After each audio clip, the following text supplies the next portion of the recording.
ભાવનગરમાં નકલી દારૂના મામલે વધુ એક શંકાસ્પદ લાશ મળી આવે છે। ગાંધી કોલોની સામે ગિલબર્ટ એપાર્ટમેન્ટના પ્રથમ માળે લાશ મળી આવી છે। સરકારી શાળાના શિક્ષકનો કોહવાયેલી હાલતમાં મૃતદેહ મળી આવ્યો છે। શિક્ષકના ઘરેથી દારૂની અડધી બોટલ પણ મળી આવી છે।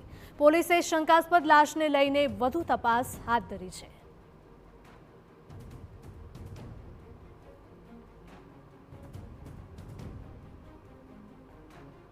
ડુપ્લિકેટ દારૂને લઈને 5 વ્યક્તિના જ્યારે મોત થઈ ચૂક્યા છે ત્યારે અત્યારે એક વિદ્યાનગર વિસ્તારની અંદર ગાંધી કોલોની છે, તેમાં ગિલબર્ટ એપાર્ટમેન્ટ છે। આપને હું બતાવીશ, આ ગિલબર્ટ એપાર્ટમેન્ટમાંથી હિતેશભાઈ પરમાર નામના એક શિક્ષક છે, સરકારી શાળા સોનગઢની અંદર તે સ્કૂલમાં ટીચર તરીકે નોકરી કરે છે। આ અંદર એમનો ફ્લેટ આવેલો છે, ત્યાં નજીક એટલા માટે જઈ શકાય એમ નથી કારણ કે તેમની જે લાશ છે તે કોહવાઈ ગયેલ છે, જેને લઈને દુર્ગંધને લઈને નજીક જવું ભારે મુશ્કેલ છે।